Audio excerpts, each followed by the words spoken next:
Welcome, everyone. My name is Sarah, and we'd like to welcome you to our webinar, Simplifying One-to-One Buyer Experiences.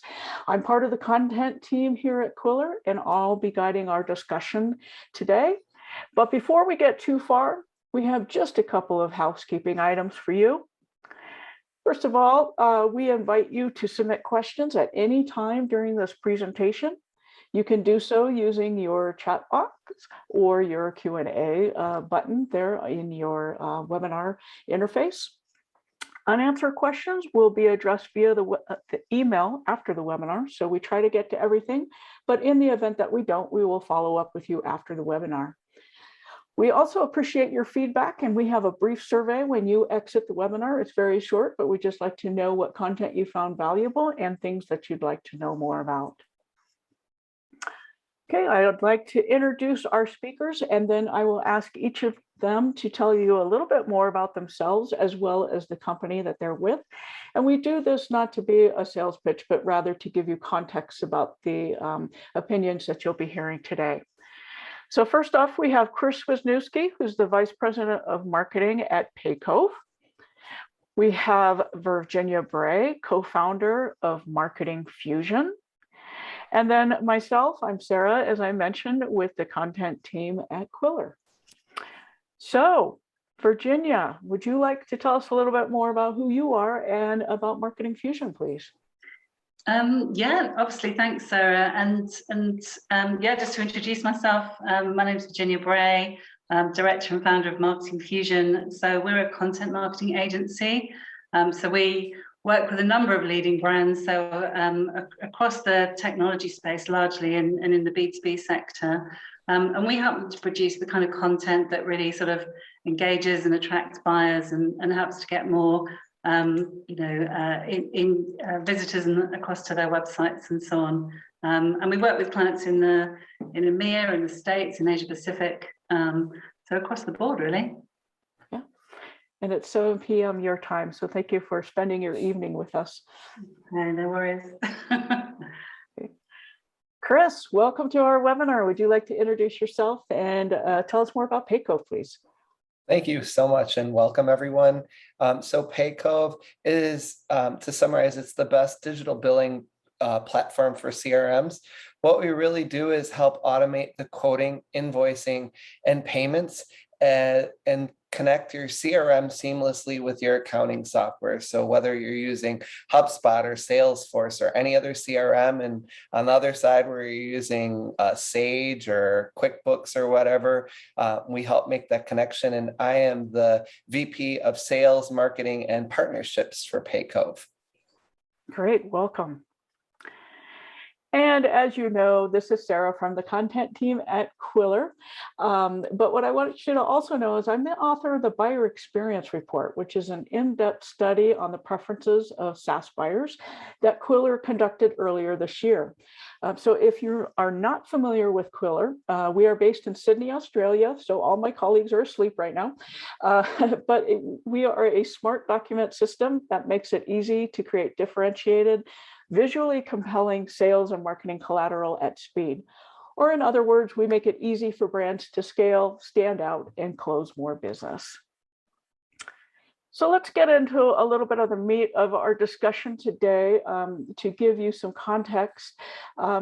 I don't think that anybody would dispute the value of one-to-one communications, but the challenge is that we're overtasked. I mean, if you think about it, the average salesperson spends less than a third of their day actually selling, which that's kind of eye-opening. That's what you were hired to do, and yet you spend your day doing as many as 39 different activities. We're also distracted.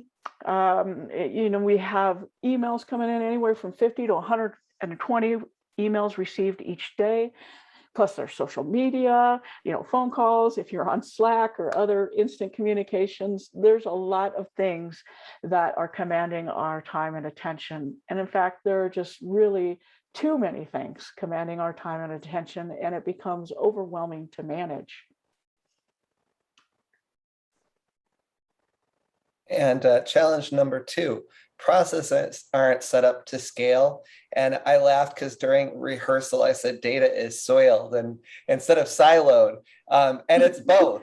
So one of the things that I find with salespeople is obviously you probably find, or marketing people, that the data isn't very good in a lot of instances. But the real problem is the fact that it's in many different disparate systems that don't talk to each other. In fact, it's really interesting. I was on a call earlier this week where the salespeople had to go in the CRM. They had to log into an Excel spreadsheet, but make sure no one else was in it, then go into Salesforce, and then go into their accounting system and work all those things simultaneously while trying to work with a customer and create a quote and close a deal.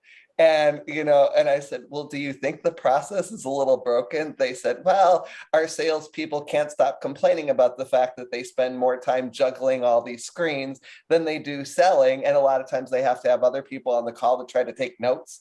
I'm sure you've all experienced that. I know I have.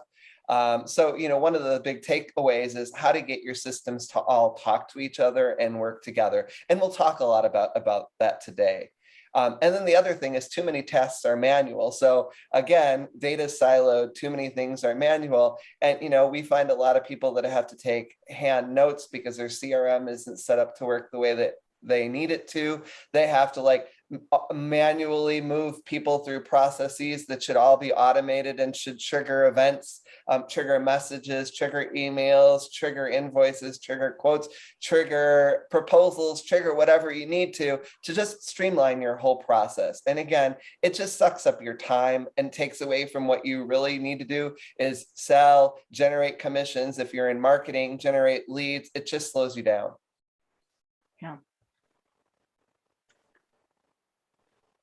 Yeah, and I'd add to that as well, which is not just thinking about it from our perspective as marketers and sellers, but also the buyers are facing the same challenges. So even before the pandemic, there was a real strong trend towards buyers wanting to self-serve information, to make interact online in order to get information to help them to make buying decisions. But that path's really complex. And over 3/4 are saying that their most recent purchases were complex or difficult. They're interacting with even more pieces of content in order to make those decisions. And also, nearly 2/3 are saying that the buying decisions have actually had more than 4 people involved. So the buyers are now buying groups. There's whole groups of people that are involved in a decision that makes it even more complex. So they're facing their own challenges alongside us. Yeah. And Virginia, I think it's so important that you point out that buyers are in the same boat as sellers, really challenged for time and also desire that simplicity and a custom experience. So I'm just going to reference back our buyer experience study, and that theme came out as well, that, as consumers, we expect a highly customized, personalized buying experience, but yet B2B interactions, they don't always deliver, which is kind of sad. Sometimes they do, but not always. So if you're sending a generic PDF or product offering to your prospect, you might be getting dismissed from buyers right out the gate, because from our study, we learned that 64% of buyers want a personalized sales proposal, and 25% of buyers will actually dismiss if you're sending them generic stuff. And we know too that personalization works.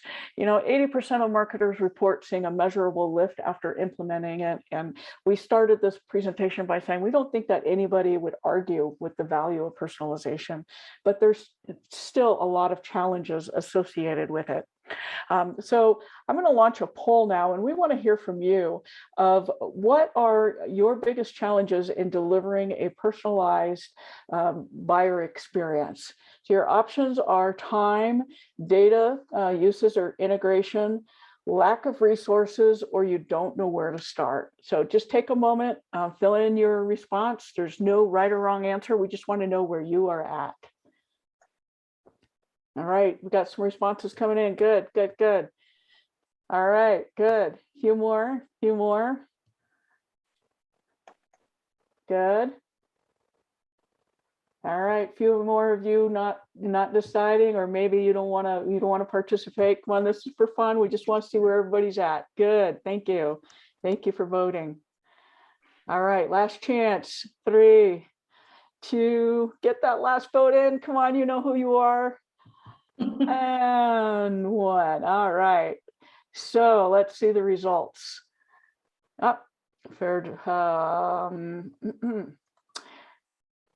Can you see the results on my screen, Chris? No, okay. No. So 38% of you said time is the problem. Also, 38% of you said data, usage and integration, which we're going to talk about that. Nobody said lack of resources or tools. So that's interesting that you all feel like you have the resources or tools. And then 25% of you said you don't know where to start. So the good news is all your answers we're going to cover today. So let's see. No, let me just clear away this poll here off my screen. Okay.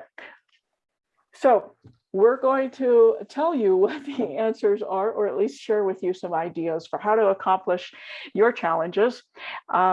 And ultimately, the goal is you want to tailor the experience for buyers, and you want to reduce your internal workload. And if you can do both of those things, then it's really a win-win-win. So that's what we're going to spend the rest of our time covering today, is talking about how to leverage CRM data to attract strangers or really open up your prospect pool. How to automate repetitive tasks to perhaps better engage your prospects, and then how to identify and solve potential hazards, particularly as you're trying to convert customers. So that's where we're going to spend the next 15 or 20 minutes or so. So our first topic is how to attract new prospects to your pipeline. And Virginia, I know that you have a wealth of experience in this area with Marketing Fusion. So I'm going to let you take over from here and let you share your insights. We do, thank you. Yeah, so our world is all about how to attract and obviously also engage those buyers. So I think the quote there pretty much speaks for itself. In terms of the need to obviously give them something that's going to inform them. So it's all about education, information, and helping them to solve a problem. So if you could maybe flip on to the next slide, Sarah. I think in the past we've looked at the buyer journey as some fairly straightforward journey from A to what I would say Z, you guys say Z, in order to actually make a purchase decision. And so, you'd attract somebody in, they'd follow through a fairly sort of simple sort of, buyer journey. Some people would drop out, but it was a fairly sort of linear sequence. And I think what we've learned in the last few years is that that really isn't the case. So this is our representation of a buyer journey, but I've seen some even more complex ones. The Gartner one, for example, has a whole myriad of tasks and questions being asked at various points in the buying cycle. And really one of the things that we just need to be prepared to do is answer some of the questions that buyers face and help them to find the information that they need in order to make a good buying decision, whether it's, I've got a problem, how can you help me to frame that, to, what solutions are available to me. So that could be problem identification, that could be helping them to sort of set the scene in terms of the options available.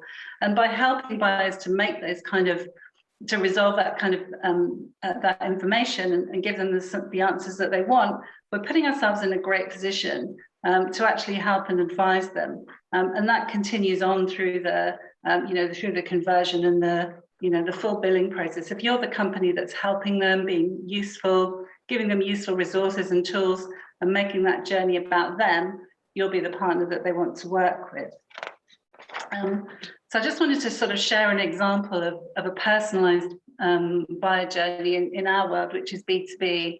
So the critical thing actually starts with the theme or topic that you're going to align to. That really needs to align to a particular need or sort of search term, something that the buyer wants to understand more about, and then utilizing the sort of the model above to really map out the buyer journey.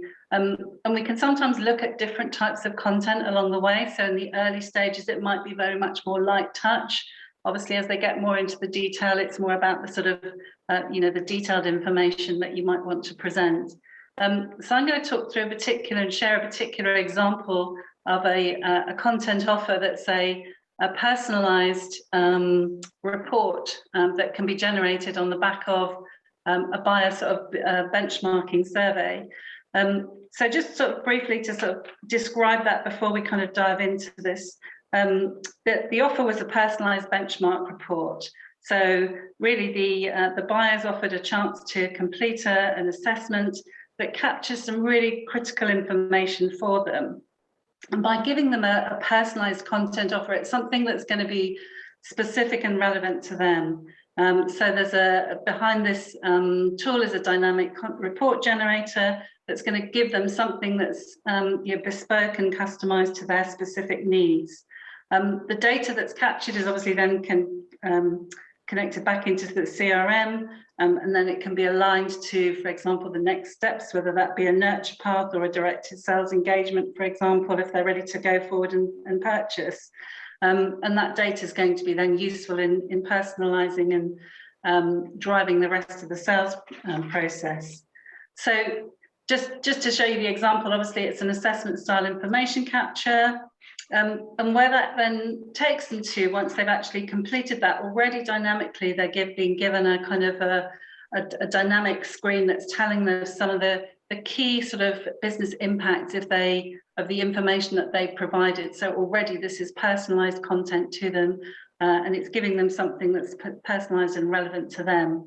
And then if they go on to request the report, it gives them actually some of the key information that they kind of need to, that highlights to them some of the important information, perhaps where they're facing some real risks if they don't take some appropriate action. So in this case, the cybersecurity assessment is giving these guys some feedback as to where the risk areas are, what they need to do in order to highlight that sort of particular area for them. It's giving them a benchmarking report that gives them the sort of, where they rank in terms of a broader audience.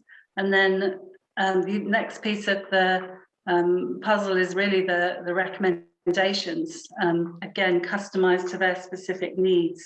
So I think it's nice to have something that's relevant, and people really respond to that. So this is a campaign that was run by a large technology vendor called VMware, that you might be familiar with. And if we just have a quick flick onto the results, Sarah, it gives you some of the highlights of that. So as a result of giving that sort of personalized content offer, this particular vendor was able to get over 200 reports completed during just a short pilot program.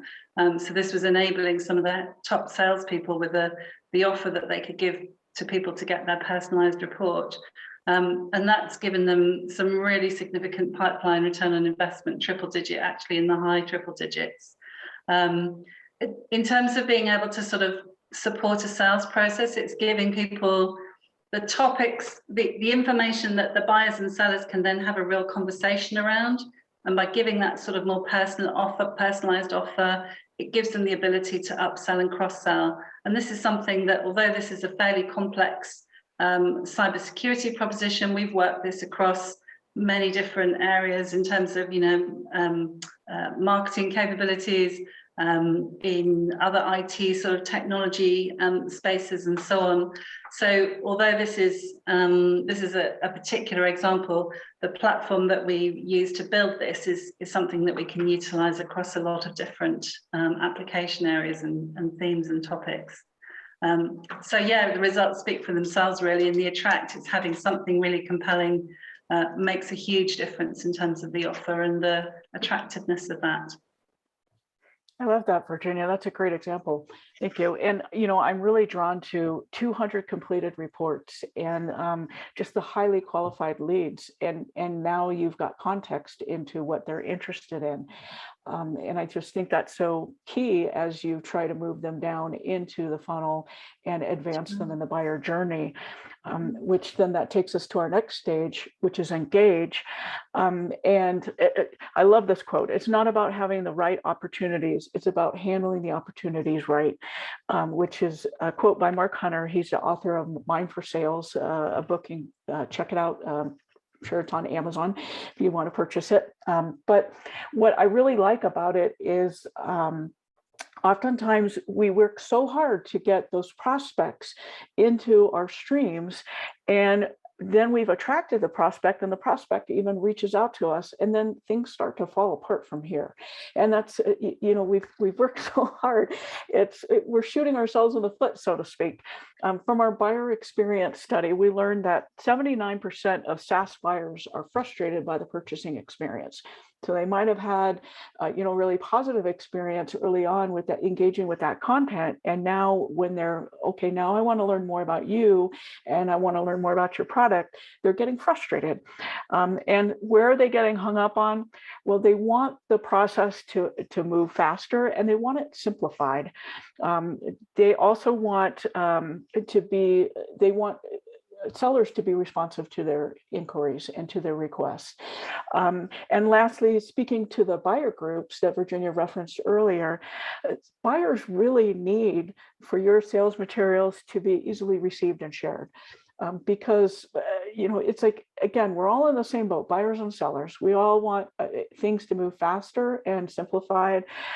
We all want to be responsive to each other so that we're not tracking each other down. But also just remember that you're no longer selling to a single person, but you're selling to, 8 people, 6 people, however many is in that group. Okay. But from our buyer experience study, buyers went on to give us a little bit more information. So they also want sales materials that are personalized to their needs. 64%, in fact, said it's somewhat important or very important. Buyers know that it takes zero effort on your part to send a generic PDF. They want to know that you're listening to them, that you're taking their inquiry seriously. And that's really what personalization communicates, is that you recognize them as a person, as an individual. You're not just another lead, so to speak. So that's one of the things that we don't think about personalization, but it really does show that you're listening.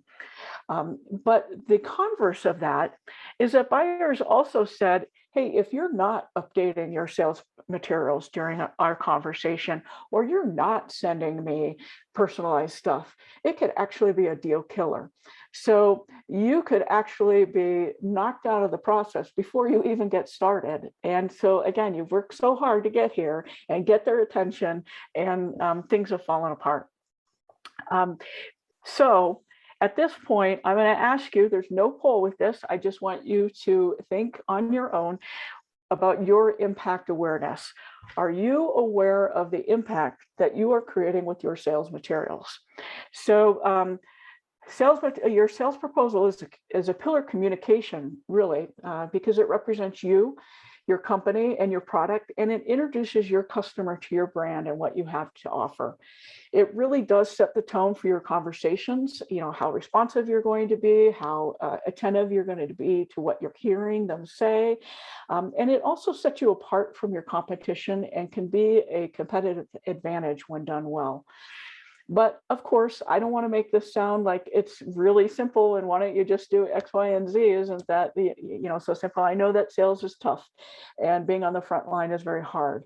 And it comes with many challenges, particularly fast turnaround time, sometimes with RFP requests. When I was in media sales, I know sometimes we got 24, 48 hours to do these proposals. And it was like, man, that's hard. And then you add in, well, I've got to personalize it, that's even more time consuming. And then buyer groups, and again, sharing those materials. So there's a lot to think about. And when you're sending large file sizes, sharing is oftentimes a challenge, or that file could even be blocked by the server of your recipient. So let's take a look at a solution. Maybe you've thought of this, but maybe you haven't. And that is, again, leveraging your CRM and integrating technology with it. In this case, I'm showing you an example of how Quiller integrates with HubSpot. I think that Chris and Virginia have already touched on that your data gets siloed in your CRM. So it lives there, and sometimes your sales rep has to go in and manually pull out those data points, which can be very time consuming. So with Quiller, your proposal can actually be created right within HubSpot. You can merge in the customer data points. You can customize the photos that you want. If you've got photos of your prospect, sometimes people I know keep like headshots or something so they remember what their contact looks like. You can merge that in, whatever you want to do. And then you email a link to your client. So these are web pages. So you're no longer sending large file sizes, and everything is documented right in HubSpot. So you don't have to take the time to make the notes or anything, because it's all created. It's all documented right there. So it's super convenient for you. It really streamlines the entire process. Plus, it's easy to view and share by the recipient. But let's take a look at the impact. So I have two examples here of how CRM integration has paid off. The first one is Travel Bank, and they've been able to reduce their time spent on proposals by 30%, which is pretty significant. So the reason that they're saving so much time is, again, they're using those merged data fields from their CRM, but they've also got a library of saved blocks in their proposal software. And yes, they are a Qwilr customer, but they've got those saved blocks that their sales team can just quickly pull in according to the conversations that they're having. They're not creating each one from scratch, but rather their proposals are built programmatically versus manually. And that's more time that their sales team can then spend selling versus creating documents. The other interesting thing that Travel Bank encountered was that they had issues with sometimes salespeople picking up outdated documents, which, your pricing changes, or maybe, dates changes or terms change, and you have these documents that live maybe somewhere on your drive or whatnot. And it's just common human error that you pick up the wrong document and now you've quoted the wrong price, and it's kind of an embarrassing situation. But if you are connecting your proposal to your CRM and your pricing lives in your CRM, you no longer have to worry about that. And that was the case too with Travel Bank, is now that they're ensured that they are picking up the right information that's always current. The second example is HR Collaborative, very, very similar story. Their proposals are integrated with HubSpot, and like Travel Bank, they're using a library of saved blocks, plus they're also using an e-signature option to kind of further streamline that proposal process. And what they've seen is that their time from sending a proposal to closing the deal has been reduced by 20%. So they've actually shrunk their sales process timeline, which again is huge. And who doesn't want to close more deals faster? But again, you heard earlier on that that's what the buyers want too. They want a simpler process. They want it to move faster because the time that they're spending buying is not spent selling. Okay, so takeaways for sellers. I already mentioned the first one. Time spent buying is not spent on their business. So make your sales process easy and relevant for buyers. And don't forget about the buyer groups. Make your materials easy to share. Timeliness matters. 78% of customers buy from the company that responds to their inquiry first. And I find that so fascinating that, and you can think of a really simple example, like say you're planning an event and you've got to book a restaurant. The restaurant that responds first, you're probably going to go with rather than, researching each one. It's like, if they make it easy, you're going to book with them. Same holds true in other verticals. So, streamlining that sales proposal process can really pay off for you in a big way. Number 3, personalize the experience or go home. We heard from buyers that they want that personalized, customized experience really tailored to them and their use case needs. So skip the generic materials that could actually do more harm than good. And finally, the theme in this webinar is leveraging your CRM to your advantage. Tech integrations really do enable better communications faster. All right, so that's it for me on Engage. Chris, you want to talk to us about how to convert? Sure. Well, I mean, I think that everything that's been said before me is quite true. And so I think one of the things that people don't do is really look at the power of the CRM, the innovation, the personalization, and everything too, because again, it's not only getting into that lead up where you get a prospect on the hook. And then again, I see it day in, day out. If we don't personalize our messaging, if we don't personalize our proposals and the rest of the data, you can look at the metrics. I mean, that's one of the things that if you start to really utilize the CRM, the data doesn't lie. It's someone had told me that years ago. And it's very true because it gives you a competitive advantage of the fact that you use that data, you're putting all the data in one place, you're gathering that personalized information. And what I've seen, not only with our own entity, also I've done consulting work for years and years and years in many industries. As you get better data about customers, it actually makes it gives you a competitive advantage, and it gets harder for your competitors to catch up with you because you have better and more data about your prospects and customers. So I just can't emphasize enough how important it is to keep all that data together and keep gathering it and using it in a very positive way with your customers. Okay. So I wanted to pull up this slide, and there's a lot of data on it. But I think one of the things that's really interesting that really speaks to how the landscape is changing. If you look into that middle left graphic, that little thing that says the B2B payment landscape shift. So that was like a snapshot of 2014 through 2017. What's really interesting right now is checks have reduced, like paper checks. If you look at how big that is, it's like less than 25% of the transactions today. Now, ACH has increased dramatically, but the trends are that cash and what actually wire transfers are going to increase dramatically. So the way people pay and the way people actually want to pay, and there's another bar that's not even on here, which is like there's these third parties that are coming in that allow customers to pay basically on credit the way they want to pay.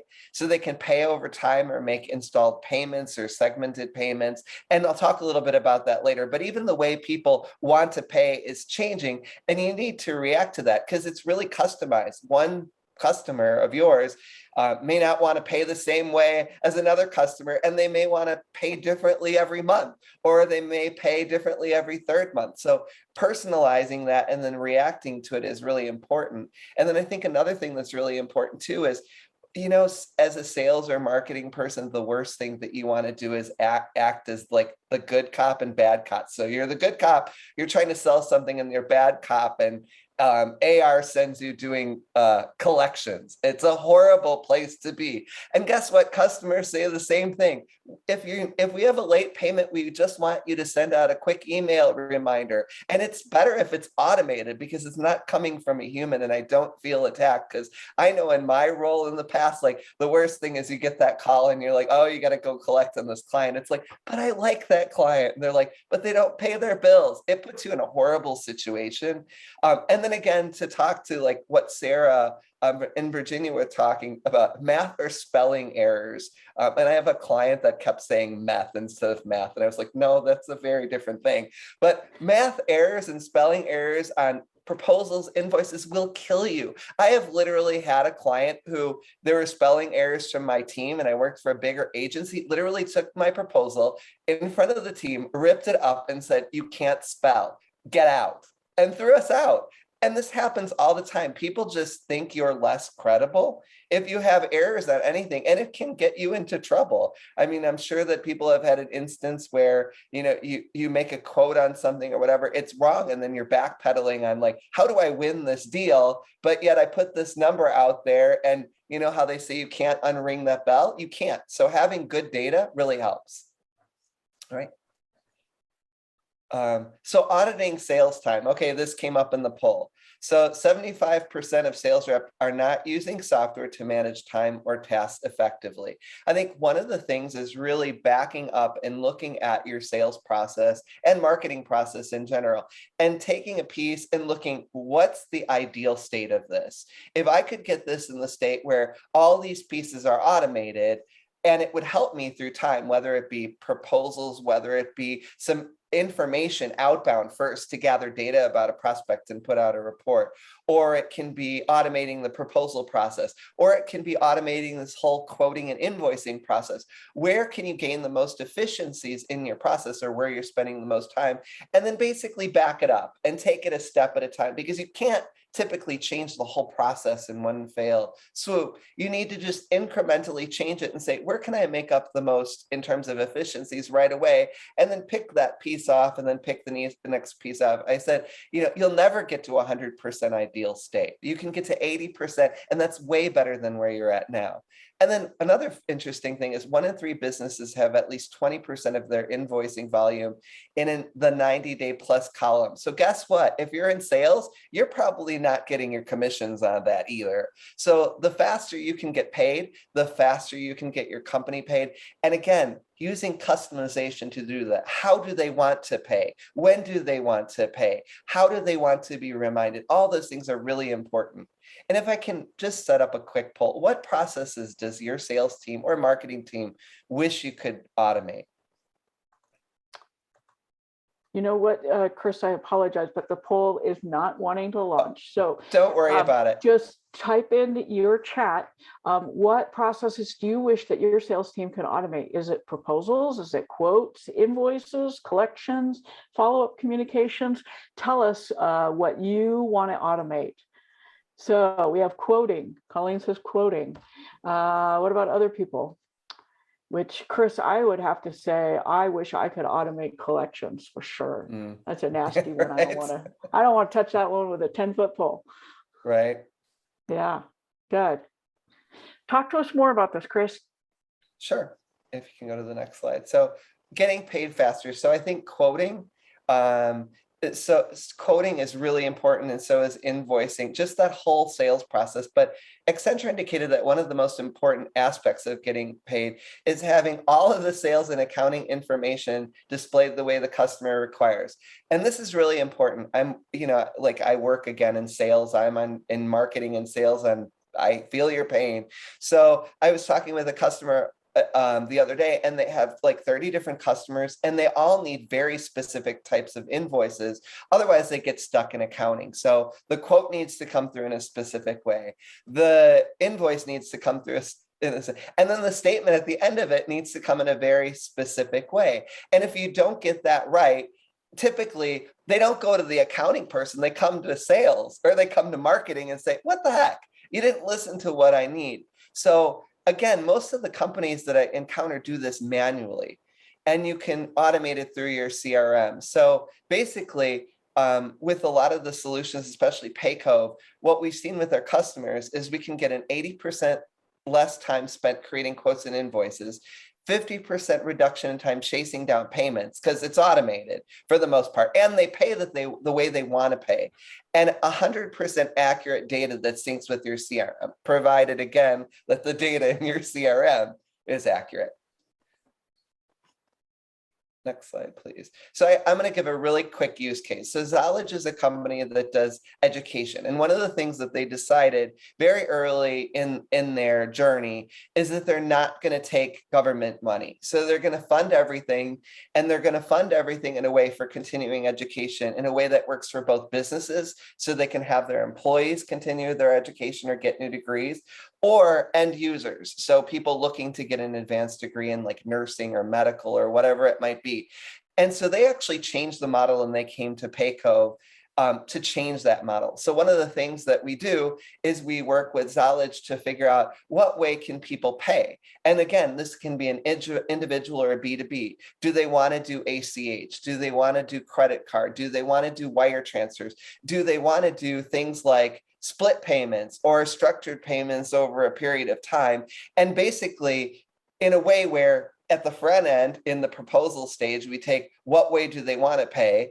And then at the end of the stage, we figure out what are the best ways to pay. And then we serve that up to the individual end user or businesses. And in that way, basically, they've grown immensely. So one of the things that's really interesting, they need 1/3 of the sales resources versus a non-automated process. So the salespeople love it because they can make more. They don't spend all the time on collections. They can get more accounts. So it's a win-win for the salespeople.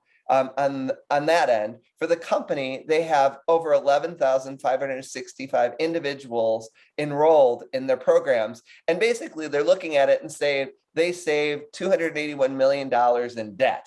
So they're basically seeing this taken away from, either a government funded system or subsidized system, to the point where individuals or companies can afford this continuing education. And again, they have 100+ schools as customers today. So we've worked with them over years to help them grow. Again, work with their accounting system, work with their CRM, integrate it all and get the data in one place, and then serve it up and close the deals. So really quick, a quick example is how Paycove allows people to split payments. So one of the things that's unique about Paycove is within HubSpot, and again, you don't even have to leave the HubSpot environment. This is showing you like how to do it within the Paycove, but you can set this up, and once you set it up for a customer, you never have to leave HubSpot to set this up. So basically it allows you to split a payment, or split an invoice to an individual into however many payments that you want. So again, for Zollege, it was a win-win, because one of the things that they realized was that companies and individuals didn't want to make one lump sum payment. They wanted to split it, and they wanted to split it the way they wanted to. So Zollege said, well, this is a great opportunity for us. We think we can increase the number of users or number of people on our platform. And they did it. And this is one of the ways that they did it with us, through this split payment system. And again, you can do it through ACH or credit card, or now wire transfer too. Thank you. So in summary, one of the things that we want to make sure that we have you take away is the fact that leveraging your CRM is so important for the different phases.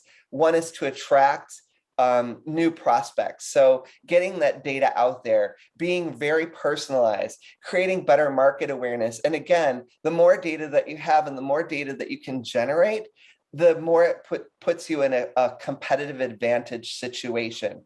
And again, that data gives you more enhanced intelligence about your prospects. And the more and more you get that data, the more you can use it. And then you create cohorts and go after more customers, like that customer group that you've been successful. And then you engage with them. So you would send out personalized proposals, and you can use the data and all that information that you've gained in that earlier stage and send out these personalized proposals, which will help you engage customers faster. It will help you get in front of the right people, those 4 buyers faster, because it's personalized, and then stand out and get to the point where we can actually close that deal. And then conversion. So you can take the data that you use, so whether it's the buying behaviors or information or specific information about pricing or how they want to be communicated with, and create quotes, invoices, and payments that meet the customer needs. And then the final thing is making sure that data is shared across the enterprise. So you pull that data, you put it in HubSpot, you put it in your accounting system. So your invoice automatically logs in QuickBooks or Sage or whatever you have, and the payment automatically logs. And then again, the follow-up, if they're delinquent, forbid, that you don't have to chase them around and be good cop and bad cop. So hopefully that gives you a good perspective of our knowledge on this whole system. Thank you, Chris. That was great. And one of the things that I really, really like about the HubSpot ecosystem is there are so many tools and applications out there to really customize your CRM however you want, and where you feel that you're maybe lacking, or where you want to beef up areas or improve your integrations. So for more tools and applications, we do encourage you to visit the HubSpot Marketplace collection. Of course, we like our applications best, but we know that there's other options, and you'll want to explore, again, based on how you want to customize and really tailor your CRM to meet your specific needs. We also encourage you today, we've shared a lot of insights and ideas with you, but those are just words unless you put them into action. So we want you to follow up and take advantage of these resources. And each one of our sponsors is going to make it easy for you to do that. So the first one is from Quiller, the BX or Buyer Experience Bundle, a free 30-day trial of Quiller. That's twice the length of our normal trial. Free document conversion, so you can see how your collateral would look as a Quiller page, and then a free buyer experience consultation call. From Paycove, we have a payment starter package, which is a free 30-day extended trial, a free sales automation process consultation, and an enhanced onboarding assistance to really get you set up and ready to go. And then from Marketing Fusion, we're offering a proof of concept. So if you've got a great idea, get a custom assessment based on one of their standard templates branded for your company to share and to test. If any of these offers sound enticing to you, there is a closing survey when you exit this webinar that you can just check the box that you want, and we will follow up with you. So right now, we want to go ahead and move into the Q&A portion of our webinar. So we're going to take a couple of questions here, just a few minutes to do that. The first one is from Rob, and it's for Chris and myself. So Chris, I'm going to let you answer first, but it's a two-part question. So he's asking, you highlight the importance of integrating to your CRM, but do Quiller and Paycove integrate with a CRM other than HubSpot? Is the first part of the question. So Chris, what's your answer on that one? Yes, the answer is yes. We integrate with, I think right now, we have 7 CRM integrations. We have 2 more coming. I mean, it's everything from Pipedrive to Salesforce to Zendesk. So definitely, like if you have a specific CRM that you're looking to integrate with, we can also, through our API, integrate with other CRMs as well. So that's not a problem. Great. The answer for Quiller is yes, HubSpot as well as Salesforce, plus we do have an API if you need to integrate with another system. So the second half of that question is, you mentioned that 70% of sales reps are not using software to manage time or task efficiently or effectively. How would you suggest we increase uptake of these software? So Chris, you want to handle that one? Yeah, sure. I think a few things is the KISS principle. I think the keep it simple, stupid kind of approach. I think part of the problem is a lot of times you get entities that over-engineer the process and the software. And so basically, it's really challenging for salespeople to use it. So one of the things is making sure that it's architected in a way that it incentivizes salespeople to use it and succeed. Again, you know, the over complexification is typically what kills it. Good, good, good. Okay, Virginia, we've got one for you. Liz is asking, you made some great suggestions around types of content we can use to enhance our touch points with prospective clients, but which types of content should we push out at different stages of the buyer journey? A great question. So share your thoughts. Yeah, strange enough, we wrote a whole blog about this once, and yeah, it really does vary. And I guess, you know, format-wise, you know, in the early stages, logic would tell you keep it short, keep it focused on pain points, keep it very much about the challenges that people will face and that they can relate to. You obviously want to draw them in through, could be a, you know, it could be a Google ad, could be a social media, could be an email outreach, but again, sort of sticking to those very simple messages to draw people in. And then during the later stages, you might go for something a little bit more complex, for example, an ROI calculator. You know, the assessment that I showed you there as an example would give you something as well that you could probably use. You can use it in the early stages, but certainly in the mid to later stages in order to accelerate pipeline. One of the biggest challenges that our clients faced is, you know, leads that get stuck. They kind of, you know, people inquire, they come in, and literally then they sort of just flounder almost in your CRM, not progressing, not moving anywhere. how can you get those opportunities to how can you get those leads to convert to a qualified opportunity? So the assessment option obviously is a good route to do that, because it gives you then a huge amount of qualification information that you can help to then progress the deal. Great, thank you. Thank you. Chris, we have a question from Patrick. I know you're typing an answer, but other people might have a question, so let's answer it verbally. But with Paycove, is there a time logging tool for tracking hours for a project that works with PayPro and HubSpot, or PayPro and Xero? So typically the time tracking software is through a third party. So it would be like either an add-in to the accounting system like Xero. I could look into like our integration with PayPro, but we in and of ourselves don't do time tracking. But I can look into like what would be, if you're not using one within those two systems, like what could potentially be a good solution for you that would kind of close that ecosphere. Good, thank you. Thank you. And then Steve is asking one for me. As 79% of SaaS buyers are frustrated with the purchasing experience, what would you suggest the first step would be in addressing the issue?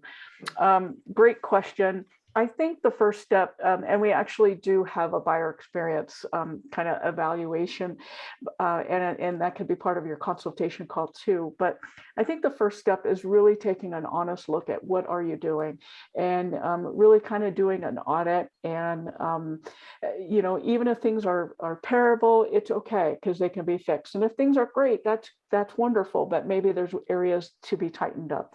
So really looking at, you know, how responsive is your team to the inquiry? You know, what are they sending out?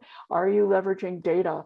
Are you using best practices in your sales proposal? You know, rich media? Are you using the elements that we recommend? You know, problem statement, highlighting your tools, maybe a self demo in that, and then streamlining the process for motivated buyers. Maybe an e-signature or configurable pricing can do a lot of those things. So it's really just, I think, it's taking some time to reflect on what you're doing, auditing what you're doing, and then looking for opportunities to improve. You don't have to solve everything at once. You know, it's a journey. And so take it one step at a time. We see a lot of Quiller customers starting with, I really want to improve my image. So I'm going to start with making a great looking proposal that's going to get attention and get noticed. And then they'll move from there of how do I incorporate some of the more advanced features. So don't feel like you have to champion it all in one swoop. You can step it, and any advancement is a good advancement. You're making progress. So we are almost out of our time, and we don't have any more questions coming in. So we're going to give you a whopping 6 minutes back in your day. But again, in your as you exit out of this webinar, you will get a closing survey. Please check if you are interested in any of our offers. They're all free, and we would love to talk with you more and help you, because each one of our companies is committed to your sales success.